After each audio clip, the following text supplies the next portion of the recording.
Hey everyone, Don here from Watch Report, and I hope you all had a great holiday, and of course I wish you all a happy new year.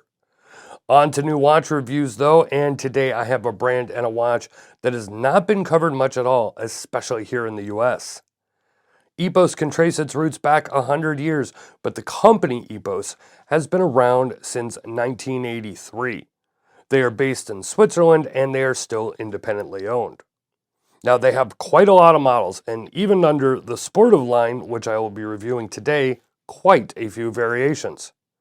So, enough with the prelude, let's get on to the review of this Epos Sportive 3442.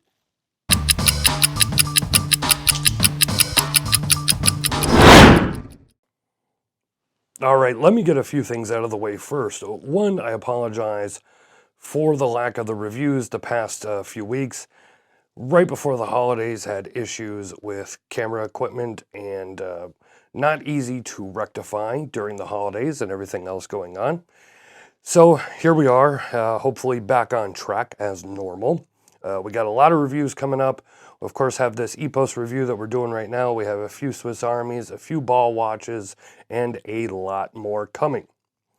The other thing I want to talk about real quick is the pronunciation of this brand. Just like anytime I mispronounce something or I pronounce something which I think is right, but you know, everybody else is quick to correct and say it's wrong, I went online and I looked up the pronunciation of this name because I look at it and I see Epos. Some people are going to look at it and say it's Epos. If you're in Europe, you may pronounce it differently than I do. I don't know, blame it on the American education system is all I could say. I see Epos. If I'm wrong, again, I'm sure you guys will correct me down below. Now, this is one of those reviews where I really had to go back and forth on where I wanted to start. Those familiar with our current format know I will be talking about the design, price, and show the specs on the screen, and of course we will do that, but I think it is important to get this out of the way in the beginning. This case design and bracelet integration look a hell of a lot like an Oris Aquis, like a whole lot. And there is no way that this was not intentional. Now, I'm not going to do a comparison. You can look up both online and see there are, of course, differences. Just in the case, the crown guards, the actual lugs, etc. And of course, this is one of the non-diver versions of the Sportive, but I wanted to get that out of the way.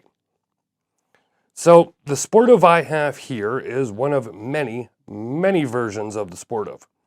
This is the sporty version of the Sportive. And I say that with a chuckle, but I think that's how they classify it, at least that's how I would classify it. But you'll see a few versions of the Sportive scrolling on the screen here. There are a few variations of the diver, there are dressier models, skeleton models, and more. But this one has so many choices and colors available, and you can also get this with a rubber strap instead of the bracelet. But both seem to be the same price, which is $1,405, and can be ordered straight from the Epos website, and the price includes US customs and taxes. Now on the screen, you'll see all the specifications, and you do get an ETA 2824 or an ETA 2824. Again, all depends on how you want to say that. This is not a screw-down crown, and the see-through caseback is mineral, which is an odd choice for a $1,400 watch, but that's not the only quirky design choice. Moving on to the case, as I already mentioned, it has more than a passing resemblance to the Aquis, but especially this model and the dress version really wouldn't be confused with the Aquis, and the case has a great finish all around, with satin brushing being dominant, chamfers of high polish on the lugs, which travels down on the integrated bracelet, and the lovely DLC brushed bezel. Overall, I cannot complain about the case design or finishing, though I would love a screw-down crown, even if this is not the dive version. Onto the dial, and this is a dark gray sunray dial, and again, I have to say, I really can't complain about this dial at all. The sunray pattern is gorgeous, and it really catches the light. The applied markers really pop off the dial, and I love the little bits of orange. Now, some will probably not like the large Epos branding, but even though it is somewhat large, the lowercase letters and font work for me, at least on this dial.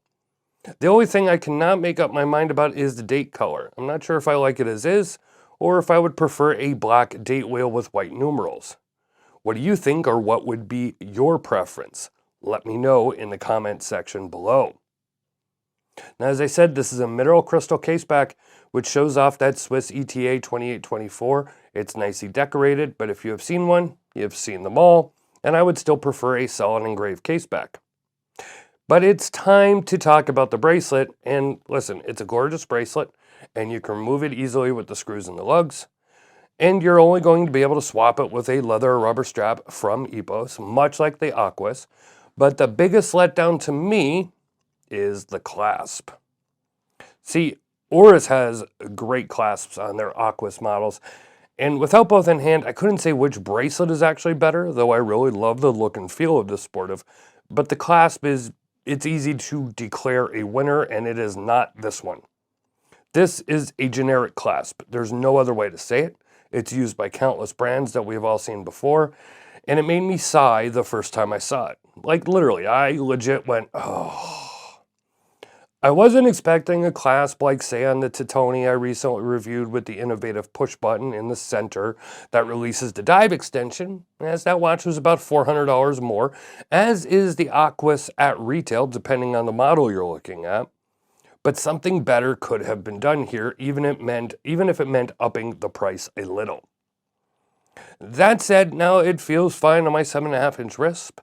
I don't know what a RISP is, but the clasp functions just fine. It's just not what I expected. Now at 42 millimeters, this is the in-between size of the Aquas 41 millimeter and 43 millimeter models. And 42 millimeter is a sweet spot for me, and I know many of you as well, and I love how it looks on my wrist, and I haven't found any hot spots whatsoever. I would imagine the lume on the diver models is probably better than this one, but the BGW9 lume is no slouch, and you'll be able to tell the time in the dark for about 3 hours or so. It of course starts to fade after a few minutes, just like most lume paint does, but this lasted longer than I thought it would, and it looks great in the dark as well. You know, for whatever reason, Epos is not really covered a lot on YouTube and blogs in the US. And I have to say, at least for this model and comparisons to the Aquas aside, this is really a beautiful watch. And when you head to the website, you can see all the variations this specific Sportive has. And if you don't like this one, there are a lot of others. Speaking of others, you guys let me know if you want to see me cover the Diver or one of the other versions in the near future.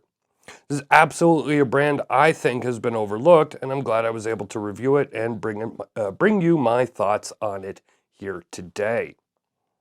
Let me know what you think of this Epos Sportive down below. And of course, if you like this video, give it a thumbs up, hit that subscribe and notification bell if you haven't yet, and of course, share it with all your friends.